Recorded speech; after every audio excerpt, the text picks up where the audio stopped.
I have been working as a truck driver for different companies for about 10 years. 3 years ago, I was employed by a warehouse company in Kansas handling deliveries. Most of the time, I drove a semi-trailer, which is exactly what I was driving on February 2nd. It was a cold Monday, and since it was the beginning of the week, there were a lot of loads that needed to go out. I was trying to get everything done as quickly as possible. I started driving around 3 in the afternoon and planned to reach my destination that same night. I really did not want to pull over somewhere on the roadside just to sleep. After midnight, I was going about 5 mph over the speed limit, which is pretty fast for a semi. I was starting to feel extremely tired, but my destination was less than an hour away, so I convinced myself I could push through. My eyes felt dry, and it was becoming difficult just to keep them open. I splashed some water onto my hand and rubbed it across my face, which helped a little to wake me up. At that hour, my truck was the only vehicle on the road, so aside from my headlights, everything around me was pitch black. I remember reaching for my water bottle to take a sip when I nearly spit it out. After seeing the figure moving quickly in the distance ahead of me, I slammed on the brakes, and as the truck slowed almost to a stop, I could make out more details of the person standing nearly in the middle of the road. He appeared to be dressed entirely in black, with what looked like a dark scarf wrapped around his neck, and his neck seemed unnaturally long. I know that sounds like a strange detail to notice, but it looked unsettling in a way I cannot fully explain. His face, however, was completely blurred. I could not make out a single feature. As my truck continued to slow and got closer to him, I was about to roll down my window to ask if he needed help, but instead, he suddenly turned to his left and ran straight into the woods. I did not stop to think about it. I pressed the gas pedal and kept driving. No matter how creepy it felt, I was in a hurry to finish my run. It was not until about 20 seconds later that my heart really started pounding as I processed how strange the encounter had been. About 5 minutes passed before I managed to calm down. But then something else happened. As I was back up to my normal cruising speed, I saw something dash across the road right in front of me. At first, it looked like a large animal, but as it reached the woods on the other side, I realized it looked more like another person. This time, I did not even touch the brakes. I just kept going. I continued speeding down the road, maybe even pushing the gas a bit more because I was starting to feel genuinely scared and just wanted to reach my destination as fast as possible. A few more minutes passed without anything happening, but I was becoming more exhausted by the sound. Myself drifting slightly into the other lane. I still had about 40 minutes left in the drive, and I honestly did not know if I could make it. I started scanning the road for a safe place to pull over and park for the night. Eventually, I spotted a small gravel opening on the side of the road. It looked like it was meant to be a simple pull-off spot, maybe a tiny rest area of sorts. I guided the semi into it, parked, leaned back in my seat, and closed my eyes. I could not have been asleep for more than an hour when I suddenly woke up to complete darkness. I still have no idea what woke me, but as I stared out through the windshield, something deep in my gut told me to turn on the headlights.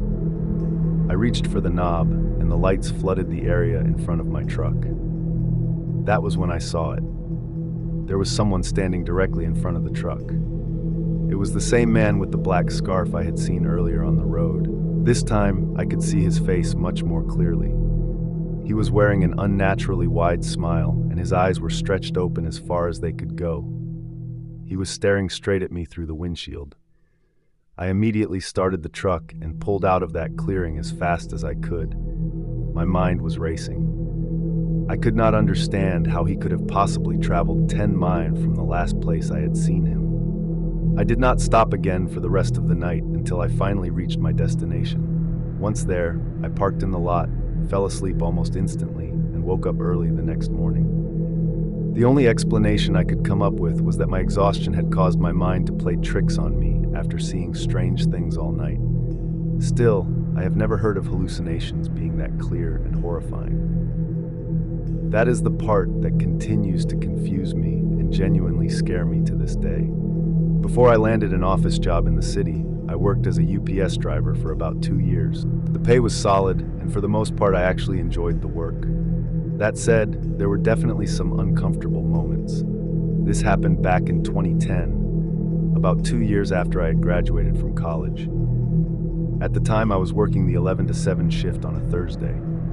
It was the middle of winter, so it was already dark by around 5 in the evening. I was not exactly working in a nice vacation town either. I was based in a small town in North Carolina. I would not go as far as calling it slummy, but it was not a pleasant area by any means.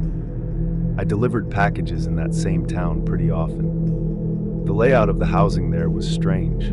Some blocks had a handful of houses and trailer homes spread far apart, while other streets were completely empty.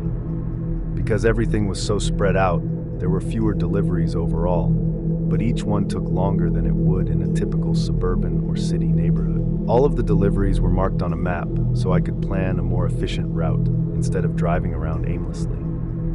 After several hours of deliveries across at least 3 different small towns, I found myself driving down one of the streets I had just described. On one side of the road were scattered trailer homes and small houses, and on the other side was dense forest. It was a little after 6 in the evening, and my shift was almost over with only a few stops left. There was just one house on that block, and the package required a signature, which meant I could not simply leave it at the door. I pulled the truck up in front of the place, went to the back, and grabbed one of the largest and heaviest boxes I had handled all day. Inside, I could hear lots of small metal pieces rattling around. There were so many of them that I could not even begin to guess what the package contained. My only job was to carry the box up to the front door of the trailer home. So that is exactly what I did. There was no doorbell, so I had to knock. I noticed there were no lights on inside, and there was no car parked out front, so I was hoping someone was actually home. I knocked a few more times. Eventually, I saw a curtain move in one of the windows and heard footsteps approaching the door. Then there was a long pause, an uncomfortably long and suspicious pause before the door finally opened a crack. An older woman slowly stuck her head out, looking extremely paranoid. When I told her I had a package that needed to be signed for, she opened the door all the way. She appeared nervous and restless while I asked her to sign the scanner. She signed it, and the signature was messy and rushed. She then told me that I would need to help her bring the box into her room. I had already expected that. The second I stepped inside the trailer home, I was hit with a strong, unpleasant smell. Every house has its own distinct scent, whether it is good or bad. This one was terrible. I could not even identify what it was. She guided me toward the back area past the small living room. We went down a narrow hallway where it was difficult to carry the box, and then she stopped at a door.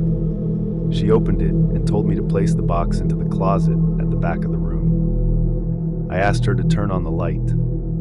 She told me the light did not work. The room was almost completely dark, with the only light coming from a lamp in the living room that barely reached down the hallway into the room. I could see just enough to move the box forward. As I got closer to the closet, I noticed someone standing in the corner inside it. I knew without a doubt that it was a person because of the clear outline of a body and a slight movement. There was no reasonable explanation for that. Whoever it was, they were clearly hiding and waiting. I set the box down where I stood, walked past the woman, and told her to have a nice day. She immediately started yelling at me to come back and help her, and then she began calling me a piece of wormholes. I had no idea what she and the person in the closet were planning, and I had no intention of staying to find out.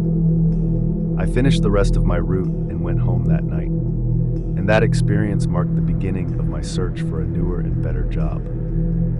I have been working as a truck driver since I was 25, and over the years I have done a lot of night drives, and of course experienced my fair share of strange situations.